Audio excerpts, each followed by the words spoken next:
Sound of a serene forest, then the grinding rumble of machinery. The shot pans from a tranquil forest floor to a gleaming, modern mansion. The camera pulls back to reveal a sprawling neighborhood of identical luxury homes, a perfect sanitized grid. A man stands on a weathered porch, a shotgun in one hand, a crumpled survey map in the other. His eyes, full of a quiet, furious despair, watch a realtor laugh and shake hands with a client. The man's gaze drops to the map, his thumb tracing a bold red line. A cold smile touches his lips as he mutters, "They built 100 monuments to their greed." On my grave, Elias Vance was a man made of the land. Not in some romantic, poetic sense, but in a literal, unyielding way. His skin was the color of sun-baked earth, his hands calloused and gnarled from generations of work. The 70 acres he'd inherited from his father, and his father before him, were his soul's anchor in a world that was perpetually in motion. He lived in the same clapboard house that had sheltered his great-grandfather, a place where the scent of pine and damp soil was a permanent resident. And the only soundtrack was the whisper of the wind through the tall oaks. The nearest road was a mile-long dirt track, and the nearest neighbor was so far away they were little more than a distant light on a dark night. This was his sanctuary, his life. One morning, the quiet was broken. It began as a low hum on the western ridge, a sound he mistook for a passing logging truck. But the hum didn't fade. It grew, an incessant, grinding buzz that vibrated in his teeth and rattled the old panes of his windows. Curiosity, a rare emotion for Elias, pulled him to his Jeep. He drove the winding dirt track to the ridge that marked the western boundary of his property, a line his family had fiercely protected for over a century. What he saw stole the air from his lungs. The ridge, once a thick wall of towering trees and dense underbrush, was gone. It had been scalped clean. The soil was a raw, red wound, churned and flattened by bulldozers the size of his house. A small army of workers in hard hats swarmed over the raw earth, their shouts and the metallic shriek of their machines a blasphemy in the sacred stillness of the forest. But it wasn't the destruction that sent a cold spike of panic through his heart. It was the fence. A brand-new chain-link fence, topped with barbed wire, had been erected, cutting a clean, straight line right through the middle of his land. And behind the fence, a sign stood sentinel. Westwood Estates, a sterling Blackwood community. Elias stood there, a phantom in the wreckage of his world. The property line was 100 yards to the east of where the fence now stood. They hadn't just trespassed. They had brazenly, completely consumed a significant portion of his land. They hadn't asked. They hadn't even had the decency to send a letter. They had just taken it. He drove to the construction office, a prefab trailer bustling with people in starched shirts. Elias, his old jeans and work shirt dusty from the drive, felt like an alien. He found the site foreman, a man with a clipboard and a permanent scowl, and shoved the survey map into his hands. "This is my land," Elias said, his voice low and tight. "You're on my land." The foreman glanced at the map, then at Elias, a flicker of bored contempt in his eyes. "Look, pal, I don't know what old map you got there, but the property line is where the fence is. The HOA cleared all the titles. Sterling Blackwood himself signed off on it." He gestured with his chin toward a framed poster of a smiling, silver-haired man. "Sterling Blackwood, that's a lie," Elias retorted, his voice now a low growl. "This land has been in my family for 150 years. My grandfather drew this map with the surveyor himself. It's registered with the county. You're on my land, and you need to get off." The foreman sighed, a theatrical display of patience. "Let me just call the head office." "Don't get your flannel in a knot." He returned a few minutes later, the scowl replaced by a patronizing smirk. "Mr. Vance, I spoke with Mr. Blackwood's office. There was an issue with the survey, it seems. A discrepancy. We'd be happy to offer you a fair price for the property you're disputing. We need the land to complete the development. It's for the good of the whole community." The word community stung. Elias hadn't been asked to be part of any community. They were building a fortress, and he was just an inconvenience. "Discrepancy?"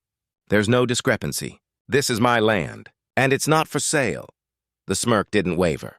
"Mr. Vance, we've already sunk tens of millions into this project." "The plans are finalized?" The permits are filed. The lots are sold. The fence is not coming down. Be a reasonable man. What's a few acres to a man like you? You've got more than enough. It was the first time in his life Elias felt true, unadulterated rage.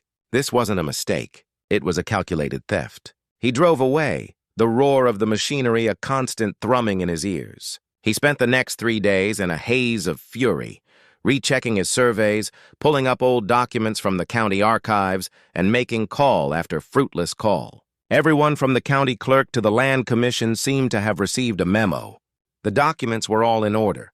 A perfectly fabricated paper trail that erased his claim to the land and replaced it with the HOA's.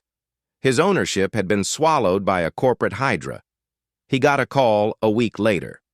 The voice on the other end was smooth, polished, and oozed confidence. It was Sterling Blackwood himself, Mr. Vance.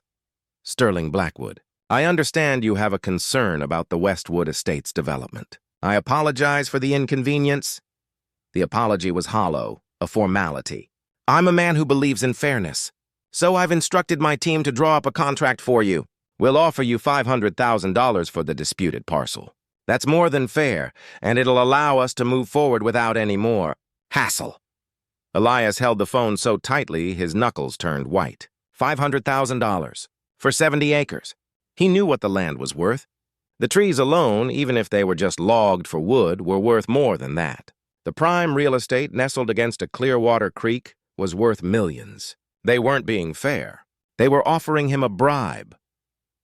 You're on my land, Mr. Blackwood, Elias said, his voice dangerously quiet. I don't need your money. I want you to tear down your fence and get off my property. A short, sharp laugh on the other end. That's not going to happen, son. The deeds are already in our name. This is the only offer you're going to get. Take it or leave it. He left it. Elias hung up the phone and stared out the window at the distant, glittering monuments to greed that had been built on his stolen ground. The $500,000 offer felt like a final insulting taunt. They thought he was a simple country boy, a man who would fold under the pressure, a man whose silence could be bought. They thought they had won. Elias walked into his study, a room filled with the ghosts of his family. On a dusty bookshelf, next to a leather-bound book on local history, sat a worn photograph of his father and grandfather standing on the same ridge where the bulldozers now churned the earth. They looked so proud, so full of life. He reached out and touched the glass, a flicker of something cold and ruthless sparking in his eyes. He didn't call a lawyer to negotiate. He didn't call a title company to fight the fraudulent deeds. He put on his best suit, the one he wore to his father's funeral, and drove into the city. He walked into a law firm, not the one Sterling Blackwood's people had mentioned, but the one that had handled his great-grandfather's estate. He sat down in the lobby, a simple farmer in an expensive suit, and waited. When the secretary finally called his name, Elias walked into the office of a seasoned, formidable woman named Ms. Carter, a litigator with a reputation for merciless precision. He sat across from her and, without preamble, slid a worn folder across the polished mahogany desk. Ms. Carter, he said, his voice steady and devoid of emotion. They built 100 mansions on my land. I'm not here to get my land back. I'm here to take every last one of them. It was no longer about money. It was about legacy. It was about justice. And the look on his face promised a reckoning. When Elias Vance sat across from Ms. Carter, the air in her office was as sterile and cold as a surgical suite. Her office was a portrait of meticulous order. A single pen on her desk, a stack of perfectly aligned folders. She was a woman who dealt in facts, not emotions. And her gaze, a sharp, unblinking assessment, took in his worn suit and the calloused hands before it settled on the folder he had pushed toward her. Mr. Vance, she began, her voice a low, gravelly timbre that commanded attention. I handle corporate litigation, not land disputes. And your request is unprecedented. You don't want your land back? You want to take 100 properties? They're not properties, Elias said, his voice quiet but firm. They're trespass, and they were built on a lie. He opened the folder and laid out the documents. A 150-year-old original survey map, yellowed and fragile, with a wax seal that was still intact. a copy of his family's deed, registered and verified in the county archives from decades ago, and a new fraudulent deed from Sterling Blackwood's HOA dated just 6 months prior that had somehow impossibly superseded his. The documentation was a clear, damning testament to the crime. Ms. Carter picked up the original survey map, her eyebrows arching slightly as she examined the old seal. This is impressive. But if the county records show their deed is valid, it's going to be a long, expensive, and difficult fight. They'll bury us in motions. They'll claim adverse possession. They'll argue that your documents are outdated and have no bearing on a new modern survey. I have no doubt, Elias responded. They've already tried to bribe me. They've already lied to me. I'm not here to play their game. I'm here to burn the house down. A flicker of something, not emotion, but pure professional interest, crossed Ms. Carter's face. She leaned back in her chair, steepling her fingers. I see. A direct assault on the foundation of their entire operation. This isn't a land dispute. It's a case of mass-scale corporate fraud and criminal conspiracy. She smiled faintly, a chilling expression that promised retribution. I like it.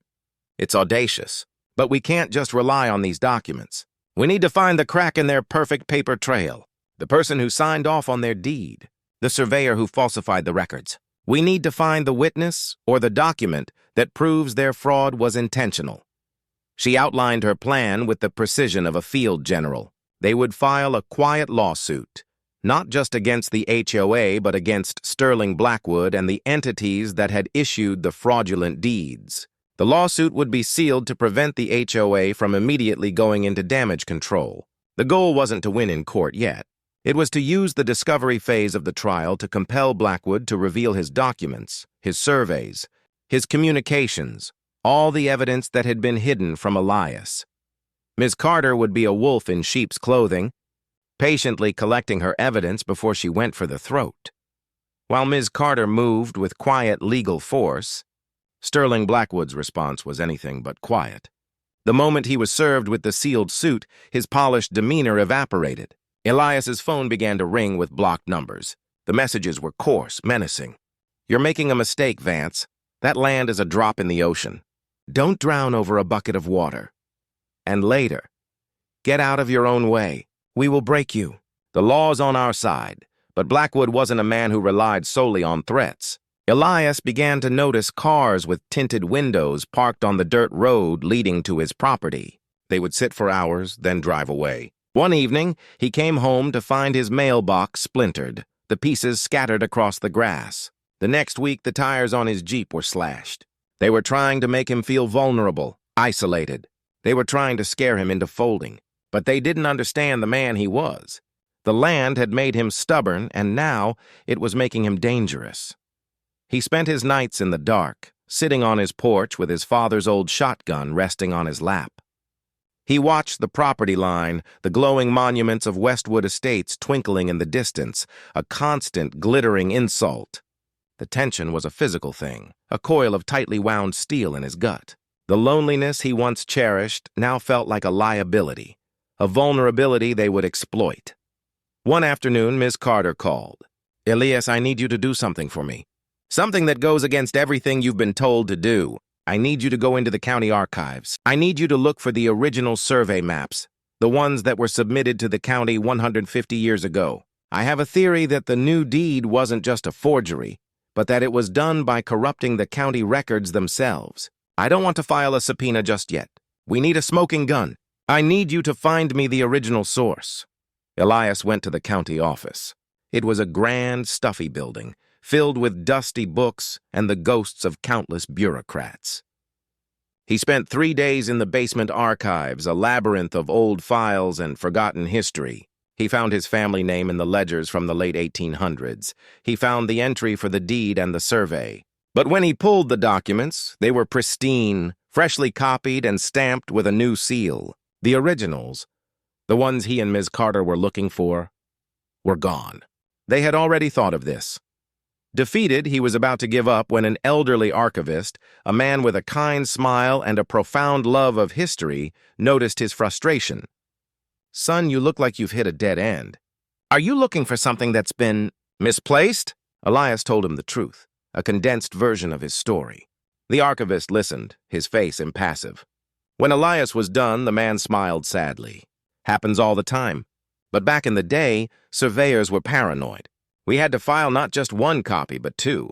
One for the public record and one for they called it the unlosable backup. It's in the dead files. No one ever looks there. The dead files were a collection of old bound ledgers stored in a forgotten corner of the basement. Elias and the archivist went into the musty, dust-filled room. It was a tomb of paperwork. They spent hours pulling down ledgers, their pages brittle and smelling of old paper and history. And there, tucked between a series of faded deeds, Elias found it. The original survey map, the true one. It was slightly different from the fraudulent copy he had been given. The lines were the same, but the key, a small, handwritten note at the bottom, was different. It read, "All deeds for this parcel require secondary signature from property owner's direct heir, signed in the presence of county clerk." This note, this simple, forgotten detail, was the key to everything. The fraudulent deed from Blackwood's HOA didn't have that secondary signature. It was the crack Miss Carter had been looking for. It wasn't a mistake. It was an illegal act, an intentional omission that invalidated every single deed they had filed. Elias had his smoking gun. He called Miss Carter from the archives. "I found it. The original survey. There's a note at the bottom. It says any new deed on the property has to be co-signed by the heir and a county clerk. The HOA deed, it doesn't have it." There was a long silence on the other end of the line. When Miss Carter spoke, her voice was a mix of triumph and cold fury. He thought he could get away with it. He thought he could just buy the clerk and file a fake survey.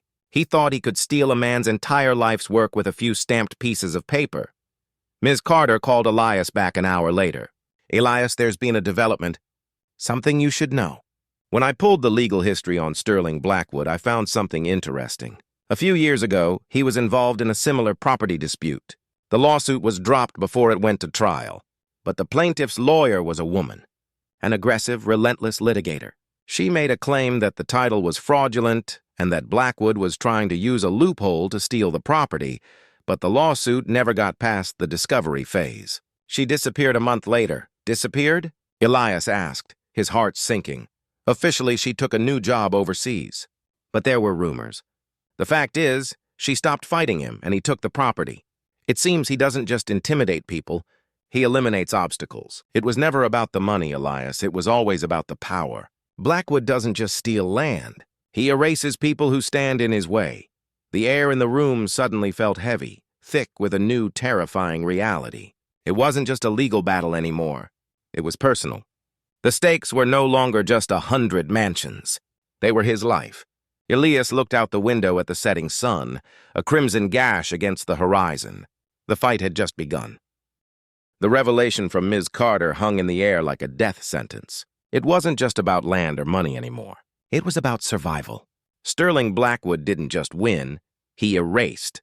The man who Elias had seen on a poster, smiling and polished, was a predator. A cold fury, different from the earlier rage, settled over Elias. He had been a man of the land, slow to anger, but unyielding in his defense of what was his. Now he was a target, and he knew with a chilling certainty that he had to strike first and hit harder than Blackwood ever could have anticipated. Ms. Carter's voice, now a command, snapped him back to the present. "Elias, you don't go home. You go to a hotel. You stay somewhere safe until I call you. You hear me?" He heard her, but he didn't listen.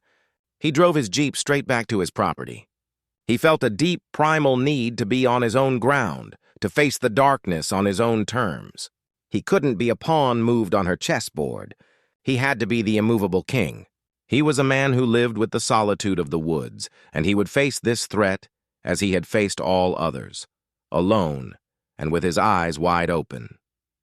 He spent the night on his porch again, his father's shotgun now feeling less like a shield and more like an extension of his will. The air was thick with unease.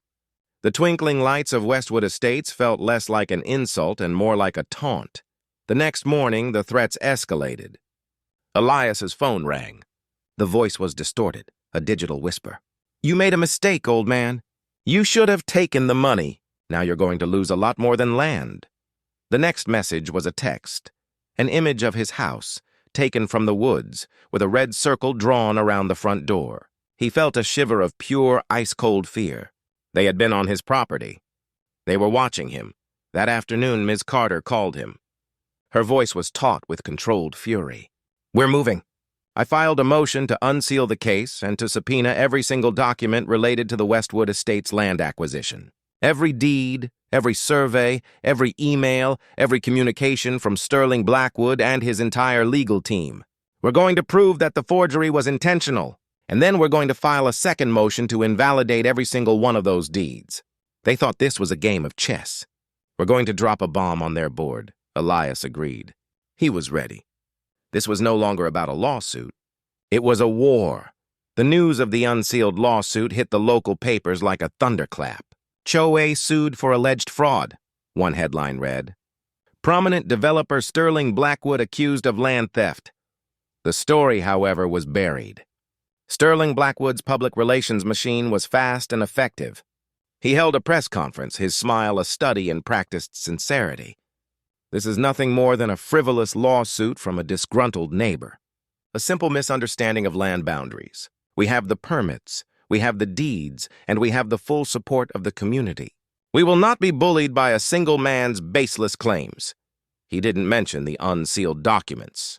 He didn't mention Elias by name. He was a master of public deflection, but while Blackwood played to the media, Ms. Carter was playing for a jury. She had a team of investigators armed with the authority of a court-mandated subpoena, digging through every detail of Sterling Blackwood's life. They found the former county clerk who had signed off on the fraudulent deed, a man who had recently retired and bought a luxury home in the Bahamas, all paid for in cash. The pieces were falling into place. The confrontation came during a pre-trial deposition.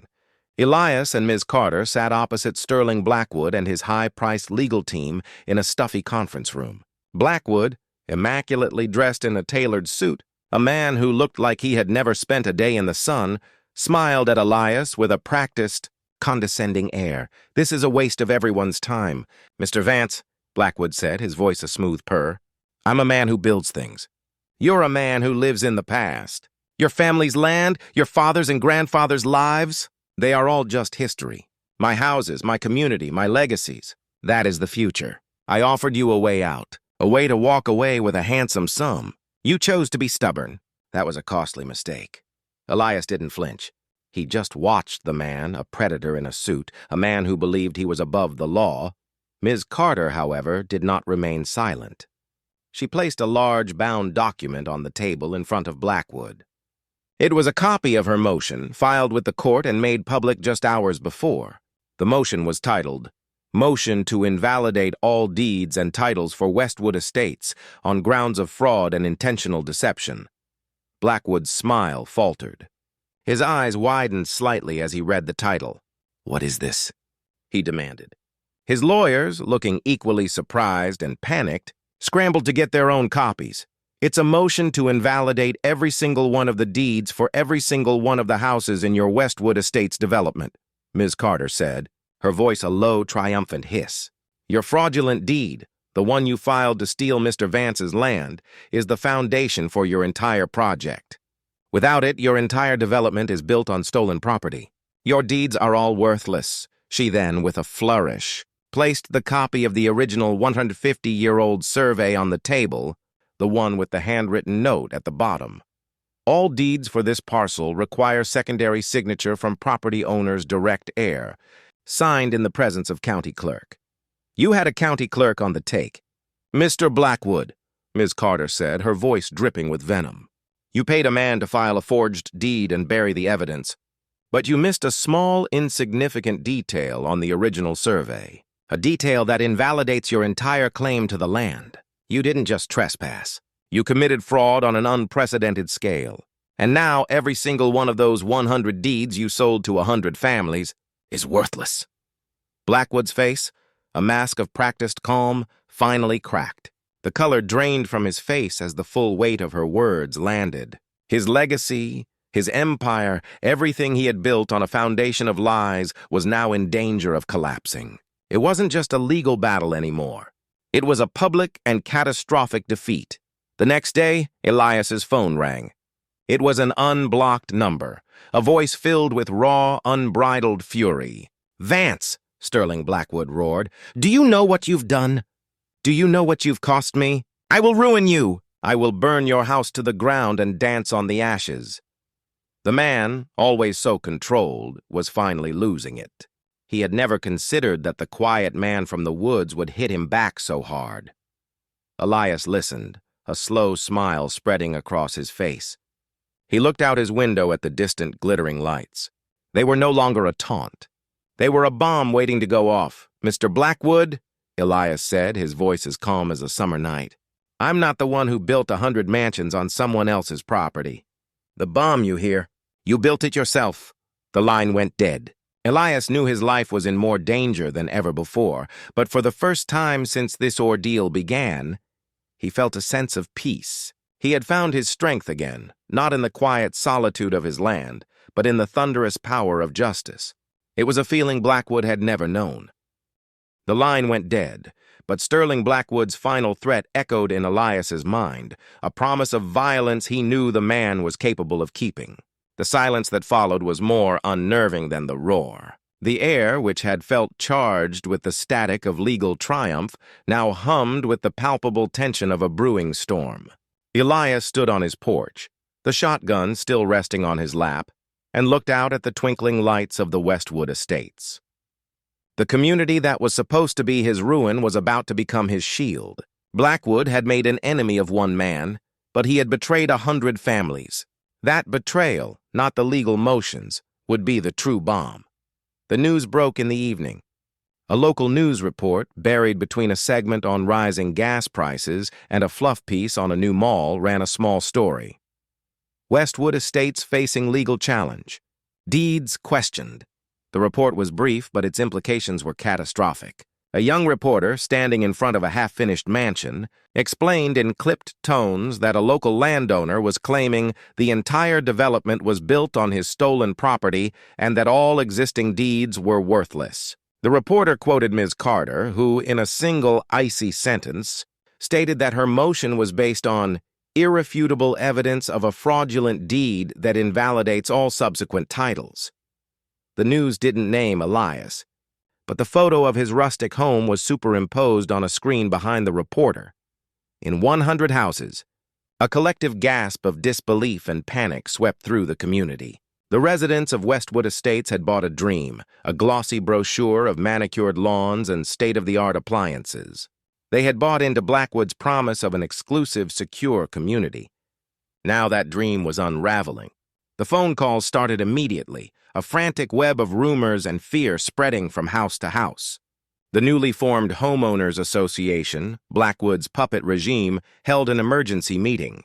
The residents, dressed in expensive loungewear and golf shirts, were no longer concerned with architectural review or landscaping regulations. They were worried about losing everything. The next day, a small delegation of homeowners, their faces a mix of anger and sheer terror, arrived at the Sterling Blackwood corporate office. Blackwood, always a master of calculated charm, greeted them with an empathetic sigh and a wave of his hand. "Please sit down," he said, gesturing to the plush leather chairs in his opulent office. "I know you must be concerned, but let me assure you this is all a misunderstanding. This is a frivolous lawsuit from a delusional old man who lives down the road. He's trying to extort us. He thinks if he can cause enough trouble, we'll pay him to go away." A woman named Lisa, whose husband, Mark, had just sold his company to buy their home in Westwood, spoke up. "We saw the news, Mr. Blackwood. The reporter said the deeds could be worthless. We put our entire life savings into this. Is it true?" Blackwood smiled, a reassuring mask of a man in control. "Of course not. We have the legal documents. The land is ours. His claim is based on some ancient, invalid survey. We're going to get this dismissed in a week. He's just trying to cause a nuisance. You're the community. You're the future. He's the past. We'll handle this. Don't you worry about a thing. He was a master of his craft. He made them feel small, like children in a situation far beyond their comprehension. He appealed to their collective identity, framing Elias as the enemy, the outsider, the man who wanted to take away their dream. Most of the delegation left, mollified, but a seed of doubt had been planted. Mark and Lisa, however, couldn't shake the feeling. Something about Blackwood's overconfidence felt hollow. Later that afternoon, they drove to the county archives. They waited hours to see a copy of the deed for their own home. When they finally held the document in their hands, they saw that the title had been conveyed to the HOA, and from the HOA to them. They asked to see the original deed that conveyed the land to the HOA. The clerk, a young, nervous woman, was apologetic. "I'm sorry, sir. That deed is on file, but it's part of an ongoing investigation. We can't release it. That was all the confirmation they needed." Blackwood had been lying. He hadn't told them about the investigation. He had hidden it, hoping they wouldn't ask the right questions. Mark, a pragmatist by nature, began to connect the dots. The fake deed, the bribed clerk, it was all a massive criminal conspiracy. They were the victims, and so were all their neighbors. That evening, Mark, driven by a cold, righteous anger, drove his SUV to the dirt road leading to Elias Vance's property. He didn't know what he was looking for. Maybe a sign, maybe just to see the man who had caused all this trouble. He found Elias on his porch, the silhouette of the shotgun a stark shadow in the twilight. Mark got out of his car and approached cautiously, his hands up in a gesture of peace. "Mr. Vance?" he called out. "My name is Mark. I'm from Westwood. My wife and I, we have a home there, number 43. Elias didn't lower the shotgun. His eyes in the low light were unreadable. "What do you want?" I just want to know what's going on. Blackwood says you're a crank, but we went to the county office. We couldn't see the original deed. We just want the truth." Elias considered him for a long, silent moment. He saw a man who wasn't angry but terrified. He saw a family, not a number on a forged deed. Slowly, carefully, he lowered the shotgun. "The truth is," Elias said, his voice softer now, "you're not a homeowner. Not on my land. You're a squatter. You were sold a dream that wasn't Blackwood's to sell."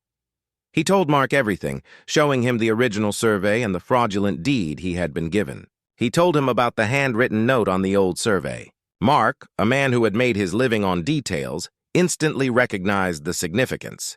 Blackwood hadn't just made a mistake. He had deliberately committed fraud, knowing it would render his entire development worthless.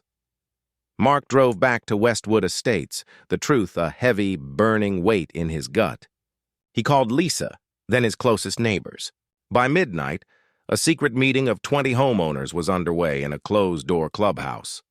The mood was somber, a collective grieving for the dream they had bought and the money they had lost. One man, a retired schoolteacher, was in tears.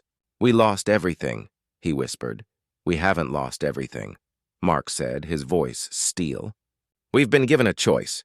We can either side with the man who defrauded us, a man who lies and threatens and cheats, or we can stand with the man who owns the land we're on, the man who is fighting for justice. He may seem like our enemy, but he's not. He's the only one who can help us."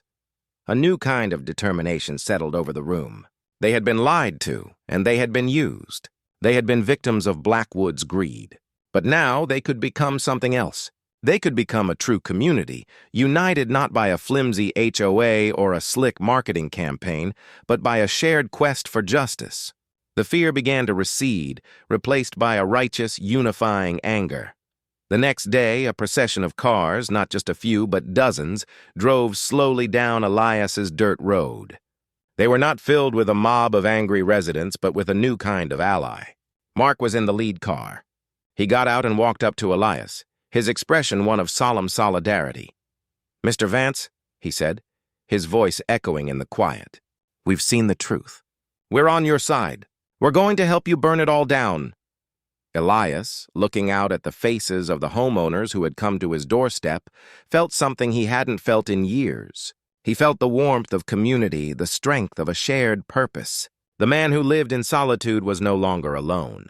Blackwood had built 100 mansions on his land, but in doing so, he had unknowingly created the army that would tear his empire apart. The procession of cars that drove up Elias's dirt road wasn't an army of enemies. It was a cavalry of allies. They were not here to reclaim their deeds from him, but to offer their help in his fight.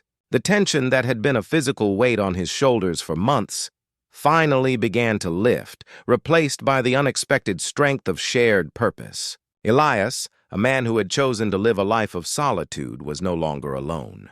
He had, in one fell swoop, acquired a community. Mark, the first homeowner to have his faith shattered, stepped forward. "Mr. Vance, we want to help. We've all been lied to. Blackwood's lawyers are trying to bury the lawsuit, and he's telling everyone we're being held hostage by a renegade landowner. But we know the truth. Tell us what to do." Elias looked at Mark, and then at the faces of 100 people standing in the twilight, men and women, young families and retirees, all of them having gambled their lives on a promise that was built on a lie. He saw their fear, their fury, and their determination. He saw 100 new soldiers in a war he thought he was fighting alone. He looked at the shotgun in his hand and then back at them. The weapon felt like a relic from a different war, a different kind of justice. He leaned it against the porch post and began to speak. Ms. Carter was ecstatic. She had planned to fight a war of attrition, slowly chipping away at Blackwood's defenses until he collapsed. But now she had 100 witnesses, 100 victims, ready to testify against him. They would be more effective than 1,000 legal filings. They would put a human face on the crime. Her new plan was a masterstroke of legal jujitsu. She wouldn't just sue Blackwood on behalf of Elias. She would file a new separate class action lawsuit on behalf of every homeowner in Westwood Estates. The suit would allege not just fraudulent deeds, but also a full-scale racketeering scheme, intentional misrepresentation, and criminal conspiracy. It was an offensive move that would force Blackwood onto his heels. Ms. Carter's investigators, now aided by the homeowners who had access to their own HOA documents and communications, uncovered a mountain of evidence. They found emails where Blackwood's lawyers discussed mitigating the risk of Elias's property and securing the deeds by any means necessary. They found receipts for bribes paid to the now-retired county clerk. They found a secret memo detailing Blackwood's plan to wait out Elias Vance and then acquire the last piece of the puzzle. The legal onslaught was a tsunami. The moment the new class action lawsuit was filed, 100 individual lawsuits from the homeowners against Blackwood's company were automatically merged into the larger case. The lawyers Blackwood had hired were suddenly faced with 100 plaintiffs, each with a different story of a dream turned into a nightmare. They couldn't dismiss them all as frivolous.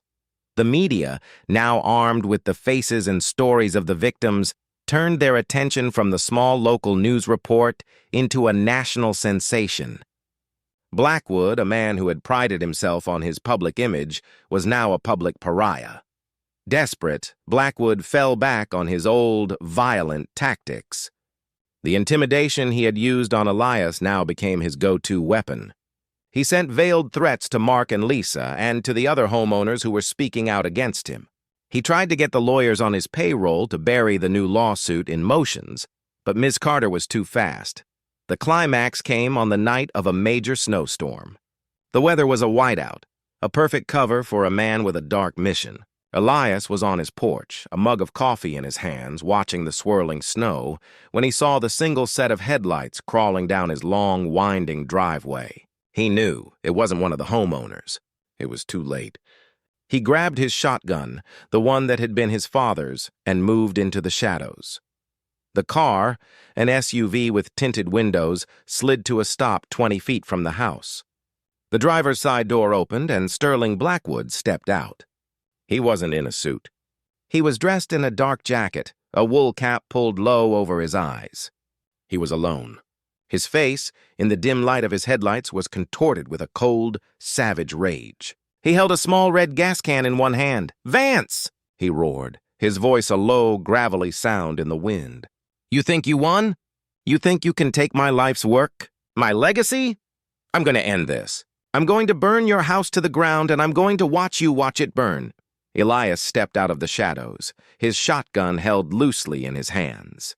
"You're wrong, Blackwood," he said, his voice calm, cutting through the wind. "You're not going to burn my house. You're going to burn the evidence of your own greed." Blackwood's hand went for his pocket, a sudden movement that was met by Elias's quick, calculated action. He raised the shotgun, its barrel pointed directly at Blackwood's chest. The predator, who had only ever known control, froze. "The police are on their way, Blackwood," Elias said, his voice flat. "And so are 100 of your former neighbors. They've been on watch. They know where you are, what you're doing, and who you are. This isn't just me against you anymore. It's you against them." Blackwood's face, a mask of pure, unadulterated fury and disbelief, finally crumbled. He hadn't just lost the game.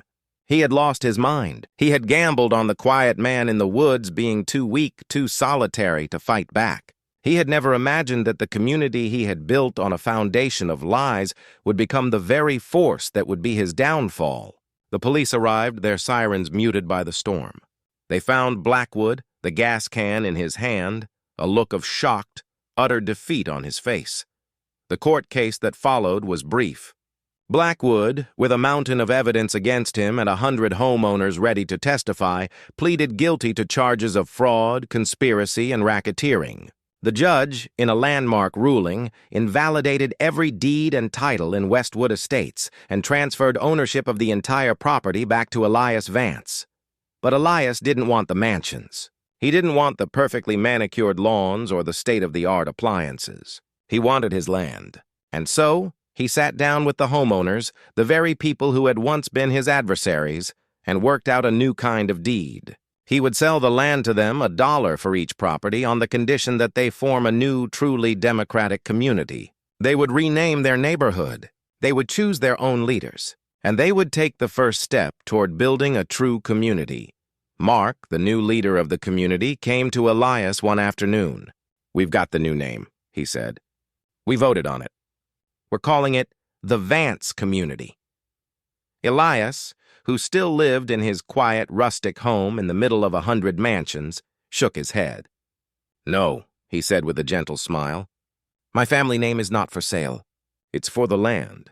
You all chose to stand with me. You chose to fight for what's right. That name, it belongs to all of you. It's the name of the place where you chose to build your lives. And now you've earned it." He looked at the vast, sprawling expanse of land, at the community that was no longer a lie. He had lost his quiet solitude, but he had found something better. He had found a family. And he had, in the end, won. He looked at the old, beaten-up mailbox in front of his house, then at the new, shining street sign at the entrance to the community, Vance's Rest. Justice had not just been served.